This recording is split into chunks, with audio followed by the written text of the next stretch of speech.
Hi guys, क्या हालचाल। आज मैं आप लोग के लिए वर्क पावर एनर्जी का एक टॉपिक लेके आया हुआ हूँ, कंजर्वेशन ऑफ मैकेनिकल एनर्जी। तो स्टेप बाय स्टेप जानेंगे, स्टेप बाय स्टेप समझेंगे और मस्ती के साथ पढ़ेंगे, ठीक है। देखिए, सबसे पहले ये समझिए कि मैकेनिकल एनर्जी क्या होती है। तो याद रखिए, मैकेनिकल एनर्जी जो हमारी होती है, मैकेनिकल एनर्जी, हमारी जो मैकेनिकल एनर्जी होती है ना, उसको हम लिखते हैं kinetic energy plus potential energy. This is mechanical energy.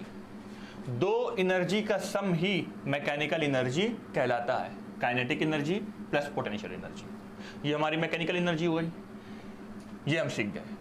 अब सीखना है कि कंजर्वेशन लॉ क्या होता है। तो याद है कि कंजर्वेशन लॉ हमारा वो लॉ होता है कि हर पॉइंट पर एनर्जी कांस्टेंट हो। काइनेटिक एनर्जी बदल सकती है, पोटेंशियल एनर्जी बदल सकती है, लेकिन जब इन दोनों का सम करेंगे ना, तो मैकेनिकल एनर्जी हमेशा बराबर रहेगी। जैसे यहां देखिए, यहां से ये बॉल ऐसे नीचे आ रही है, तो यहां पे काइनेटिक एनर्जी 0, पोटेंशियल एनर्जी 10, दोनों को किया कितना आया मैकेनिकल एनर्जी 10 जूल। ठीक, अब देखिए ये बॉल यहां आ गई, तो यहां पे काइनेटिक एनर्जी 5 हो गई, पोटेंशियल एनर्जी 5 हो गई, कितना 10, काइनेटिक प्लस पोटेंशियल 10 जूल। यहां देखिए, यहां पोटेंशियल एनर्जी 0 हो गई, यहां काइनेटिक एनर्जी 10 हो गई, तो कितना मैकेनिकल एनर्जी 10 जूल। तो देखिए, पहले काइनेटिक एनर्जी 0 थी, 5 थी, सॉरी, पहले काइनेटिक एनर्जी 0 थी, 5 थी, 10 हो गई। पोटेंशियल एनर्जी 10 थी, 5 थी, 0 हो गई। तो एनर्जी बदलती जा रही है, पोटेंशियल एनर्जी बदलती जा रही है, लेकिन जब दोनों का आप सम करेंगे तो एनर्जी हो जाएगी मैकेनिकल एनर्जी 10 जूल। तो मैकेनिकल एनर्जी हमारी हर पॉइंट पे सेम रहेगी। यही हमारा कंजर्वेशन लॉ है, बस। तो आइए पढ़ते हैं कंजर्वेशन ऑफ मैकेनिकल एनर्जी के बारे में, ठीक है। अगर इनिशियल मैकेनिकल एनर्जी बराबर हुई फाइनल मैकेनिकल एनर्जी के, तो हमारा कंजर्वेशन लॉ है। इसको पढ़ने से पहले हमने आपको एक चीज पढ़ाई थी, याद है आप लोगों को? वर्क एनर्जी थ्योरम मैंने आपको पढ़ाया हुआ था ना पिछले लेक्चर में। वर्क एनर्जी थ्योरम हमारा क्या होता है? Work done conservative plus work done non conservative plus work done external equal to kinetic energy final minus kinetic energy initial. बोलिए, होता है कि नहीं होता? ये हमारा वर्क एनर्जी थ्योरम है, पिछले लेक्चर में पढ़ा हुआ है। एक बार देखें कैमरे में सही दिख रहा कि नहीं दिख रहा? जी, कैमरे में एकदम सही परफेक्ट दिख रहा। तो वर्क एनर्जी थ्योरम हमारा क्या होता है? Work done conservative plus work done non conservative plus work done external equal to kinetic energy final minus kinetic energy initial. ये एक चीज हो गई। दूसरा, इसके पिछले लेक्चर में मैंने आपको ये बताया है, change in potential energy is equal to minus of change in work done conservative. बोलिए, होता है कि नहीं होता? होता है। चेंज इन पोटेंशियल एनर्जी क्या? Final potential energy minus initial potential energy equal to minus of work done conservative. ये पोटेंशियल एनर्जी में मैंने आपको बता रखा है, this potential energy lecture part 2 आप देखिएगा, उसमें मैंने बताया रखा है कि final potential energy minus initial potential energy equal to minus of work done conservative. तो एक कॉन्सेप्ट आपको ये पता होना चाहिए और एक कॉन्सेप्ट आपको ये पता होना चाहिए। ये दोनों कॉन्सेप्ट अगर आपको पता होगा तो आप कंजर्वेशन लॉ समझ जाएंगे। कैसे समझेंगे? कंजर्वेशन लॉ हमारा क्या है? कंजर्वेशन लॉ हमारा है कि मैकेनिकल एनर्जी फाइनल बराबर मैकेनिकल एनर्जी इनिशियल। दिस, ये हमारा कंजर्वेशन लॉ है। मतलब kinetic energy final plus potential energy final equal to kinetic energy initial plus potential energy initial. ये हमारा कंजर्वेशन लॉ है बाबू। बोलो, है? ये कैसे हुआ ये समझो। तो मैकेनिकल एनर्जी क्या है? Kinetic energy plus potential energy. Conservation of mechanical energy क्या है? फाइनल बराबर इनिशियल। अच्छा, कंजर्वेशन लॉ के ना अपने छोटे से कुछ रूल हैं। रूल क्या है वो भी देख लो।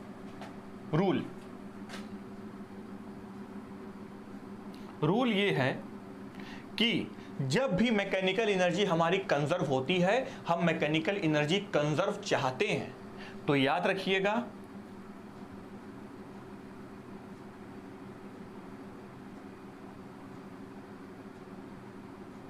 नो एक्सटर्नल फोर्स, कोई भी एक्सटर्नल फोर्स नहीं होना चाहिए। ठीक। दूसरा, 85% में नहीं होता, ज्यादातर नहीं होता। दूसरा,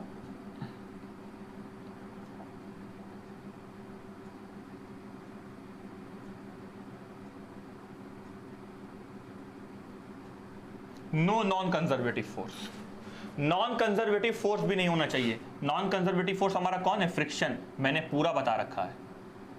नॉन कंजर्वेटिव फोर्स हमारा फ्रिक्शन है। तो कंजर्वेशन ऑफ मैकेनिकल एनर्जी अगर हमको ये चाहिए तो ये दोनों तो नहीं होना चाहिए, एक ये और एक ये, नो नो एकदम नहीं होना चाहिए, तभी हमारा ये लॉ एप्लीकेबल है। ठीक है, चलिए अब आगे बढ़ते हैं। देखो, ये कंजर्वेशन ऑफ मैकेनिकल एनर्जी है, हमें ये वाला लॉ बनाना है। ये लॉ हम कहां से बनाएंगे? ये लॉ हम इन दोनों को लेके बनाएंगे। इन दोनों को लेके कैसे बनाएंगे? देखो, वर्क डन कंजर्वेटिव को उधर ले जाओ तो क्या होगा? यहां क्या बचेगा? Work done non conservative plus work done external equal to kinetic energy final minus kinetic energy initial, और ये इधर चला गया तो ये हो गया माइनस वर्क डन कंजर्वेटिव। बोलिए हुआ? फिर से work done non conservative plus work done external equal to kinetic energy final minus kinetic energy initial plus this. Minus work done conservative क्या होता है? ये होता है कि नहीं होता?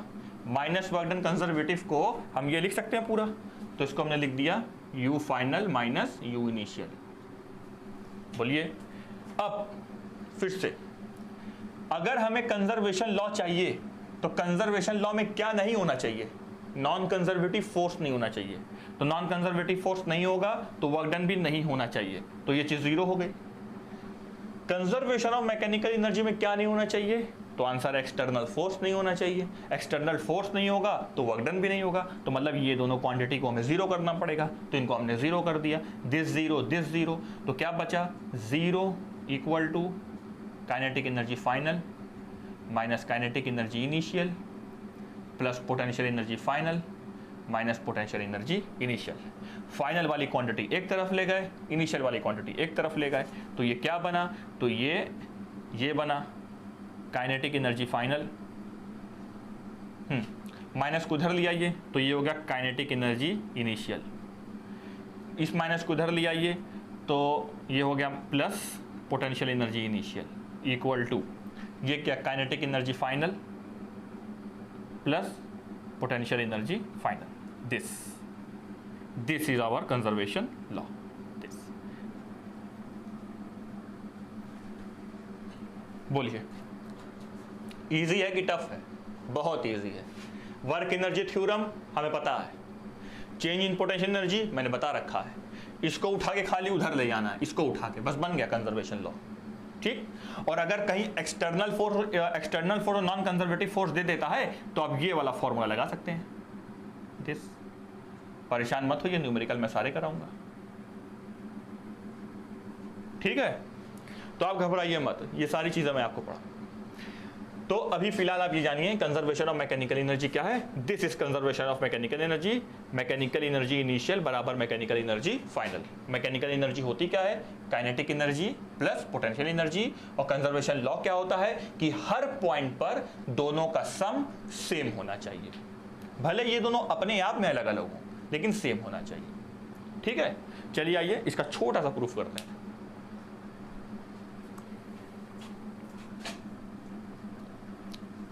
वीडियो अगर आप लोगों को पसंद आ रही है तो सब्सक्राइब करिए, लाइक करिए, शेयर करिए और मेरे साथ अपने और लोगों को जोड़िए, क्योंकि जितने ज़्यादा सब्सक्राइबर बढ़ेंगे, जितनी ज़्यादा वीडियोस होंगी, उतना मेरा हौसला बढ़ेगा, और जितना मेरा हौसला बढ़ेगा उतनी अच्छी चीज़ें मैं आपको दूंगा।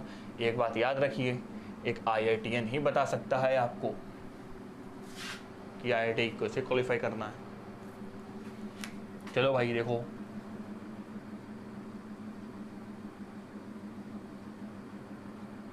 दिस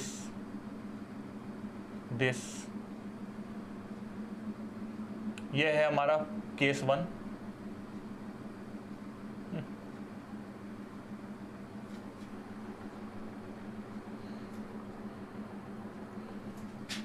दिस ये है हमारा केस 2। जो जानता है वो इस वीडियो को ना देखे, ठीक।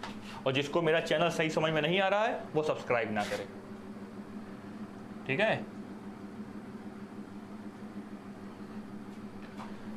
This is case 1, this is case 2, this is case 3, ठीक। हमारे पास 3 केस हैं। इस बॉल को मैंने ऐसे यहां से ड्रॉप किया और ये जो हमारी हाइट है ना, ये हाइट है h, और इस बॉल को मैंने यहां से ड्रॉप किया। याद रखिए, जब आपके सामने ड्रॉप, जर्क, रिलीज,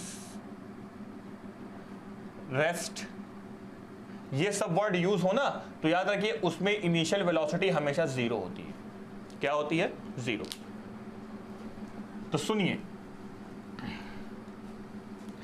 यहां से मैंने इस बॉल को ड्रॉप किया तो ये बॉल mg फोर्स से नीचे गिरेगी, दिस नीचे गिरेगी, यहां तक आएगी। तो हमें 1 केस, 2 केस, 3 केस में बताना है क्या तीनों जगह कंजर्वेशन लॉ है, मतलब mechanical energy initial, mechanical energy final बराबर बराबर है। अगर ऐसा है तो कंजर्वेशन लॉ है, और अगर ऐसा नहीं है तो कंजर्वेशन लॉ नहीं। तो चलिए आइए स्टार्ट करते हैं।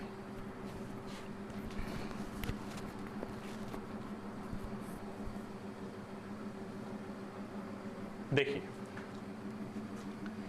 हमने इस बॉल को यहां से ड्रॉप किया, ड्रॉप, ठीक।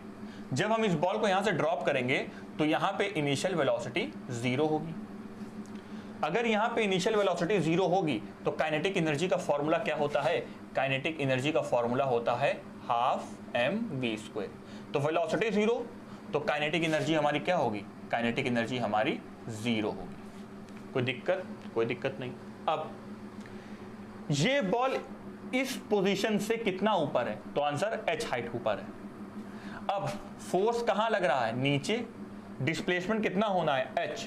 तो बताइए पोटेंशियल एनर्जी कितनी होगी? पोटेंशियल एनर्जी होगी हमारी mgh। होगी कि नहीं होगी? होगी।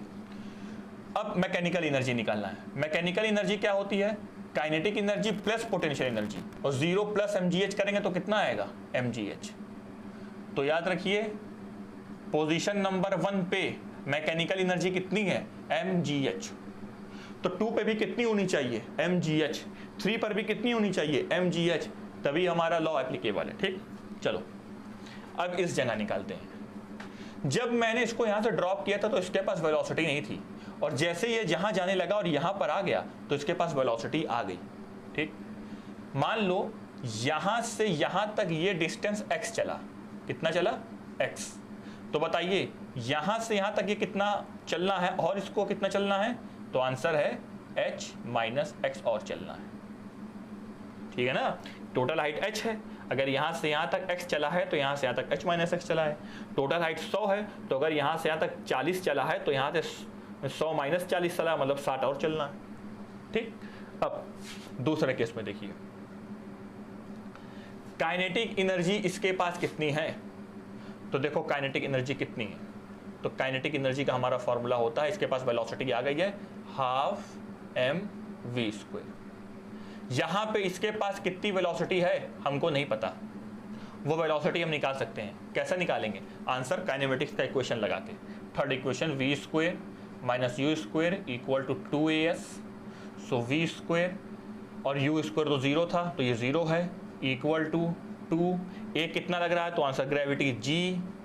और s कितना डिस्प्लेसमेंट सफर करके आया है? तो answer x displacement, this x displacement. तो v² की वैल्यू कितनी आई? 2gx, और इसी v² की वैल्यू उठा के हम यहाँ लगा देंगे, तो दिस इज हाफ m, और v² की वैल्यू है 2gx, तो यहाँ लिखेंगे 2gx। 2 से 2 क्या हो गया? कैंसल। तो काइनेटिक एनर्जी कितनी आई? mgx। This is our kinetic energy in case 2, ठीक है। ये हमारी काइनेटिक एनर्जी है। दिस पोटेंशियल एनर्जी कितनी है? बहुत इजी निकालना। पोटेंशियल एनर्जी का फॉर्मूला होता है mgh, तो दिस इज mg, और कितना हाइट ऊपर है, पोटेंशियल एनर्जी नीचे से नापना है और काइनेटिक एनर्जी कितना डिस्प्लेसमेंट चला ऊपर से नापना है। तो पोटेंशियल एनर्जी यहां से नापेंगे कितनी ऊपर है, h माइनस एक्स ऊपर है, तो यहां हम लिखेंगे h माइनस एक्स। तो हम पोटेंशियल एनर्जी कैसे निकालेंगे, potential energy is equal to mgh minus mgx, इसका इससे मल्टीप्लाई, इसका इससे मल्टीप्लाई, ये पोटेंशियल एनर्जी आ गई। अब मैकेनिकल एनर्जी निकालना है। What is mechanical energy, kinetic energy plus potential energy. तो यहां पे काइनेटिक एनर्जी आई थी, sorry mechanical energy in case 1 आई थी mgh इन केस 1। अब 2 में निकालना मैकेनिकल एनर्जी, तो मैकेनिकल एनर्जी का formula kinetic energy plus potential energy.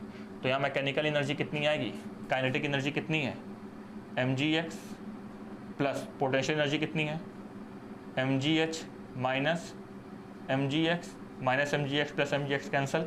तो मैकेनिकल एनर्जी कितनी आई, मैकेनिकल एनर्जी हमारी आई mgh। मतलब मैकेनिकल एनर्जी अगर यहाँ mgh है तो मैकेनिकल एनर्जी हमारी यहाँ पर भी mgh होगी, कंजर्वेशन लॉ। ठीक, अब तीसरे पॉइंट पे आते हैं।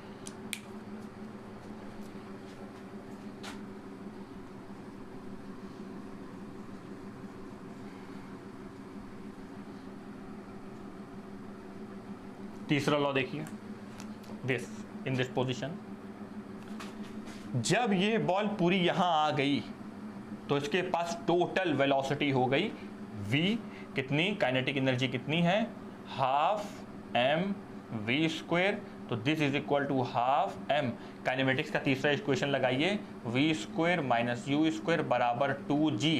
कितना सफर करके आई है, x सफर करके आई है कि पूरा h सफर करके आई है, तो पूरा h सफर करके आई है, तो 2gh। तो v स्क्वायर की वैल्यू क्या आई 2gh, u कहाँ हो गया 0 क्योंकि ड्रॉप किए थे, तो v स्क्वायर की जगह लिखेंगे 2gh, तो 2 से 2 कैंसल, दिस इज mgh। चलो पोटेंशियल एनर्जी क्या होगी, हाइट देखो यहाँ आ गई, मतलब हाइट हो गई 0, इफ हाइट इज 0 तो पोटेंशियल एनर्जी इज ऑल्सो 0। तो दोनों को सम करेंगे तो मैकेनिकल एनर्जी कितना आएगा, मैकेनिकल एनर्जी हमारा आएगा mgh, this is mechanical energy. तो यहाँ मैकेनिकल एनर्जी mgh, यहाँ मैकेनिकल एनर्जी mgh, यहाँ मैकेनिकल एनर्जी mgh, तो दिस इज कंजर्वेशन लॉ।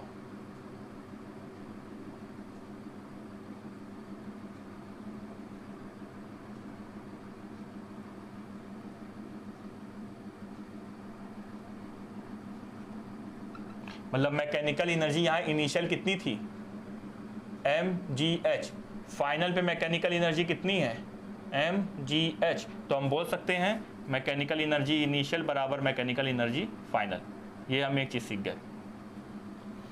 ठीक, दूसरा हमें क्या सीखा सुनिए, इनिशियल पॉइंट पे काइनेटिक एनर्जी 0 थी तो फाइनल पॉइंट पे पोटेंशियल एनर्जी 0 हो गई। सो जो वैल्यू काइनेटिक एनर्जी की इनिशियल पे होगी वो वैल्यू फाइनल पे काइनेटिक एनर्जी की होगी, पोटेंशियल एनर्जी की होगी। जैसे काइनेटिक एनर्जी की यहाँ वैल्यू है मैक्सिमम 20, तो जब वो एकदम नीचे जाएगा ना तो वहाँ पे, फिर से सुनिए सॉरी, पोटेंशियल एनर्जी की यहाँ वैल्यू है 20, जब वो नीचे जाएगा एकदम लास्ट फाइनल पोजीशन पे तो वहाँ काइनेटिक एनर्जी की वैल्यू 20 हो जाएगी। तो जो वैल्यू इनिशियल पे काइनेटिक की होगी वही वैल्यू फाइनल पे पोटेंशियल की होगी, जो वैल्यू इनिशियल पे पोटेंशियल की होगी वही वैल्यू फाइनल पे काइनेटिक की होगी। एक बात याद रखिए, देखिए यहाँ काइनेटिक 0 था तो यहाँ पोटेंशियल 0, यहाँ पोटेंशियल मैक्सिमम था, सुनिए यहाँ पोटेंशियल मैक्सिमम था तो यहाँ काइनेटिक 0 है।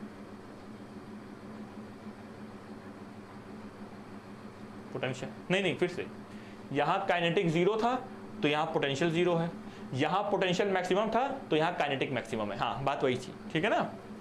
तो ये चीज आपको याद रखनी है। तो आपने क्या सीख लिया, आपने हमारा कंजर्वेशन लॉ सीख लिया, this is our conservation law of mechanical energy. तो tomorrow we will study about mechanical energy हो गया, काइनेटिक एनर्जी हो गया, पोटेंशियल एनर्जी हो गया, ये हो गया वो हो गया। हाँ थोड़ा सा और बचा है, इसके बारे में वर्क ख़त्म पर है, चेन प्रॉब्लम बताएंगे, फिर उसके बाद कोलिजन इलास्टिक कोलिजन पे जंप करेंगे, ठीक है। तो थैंक यू।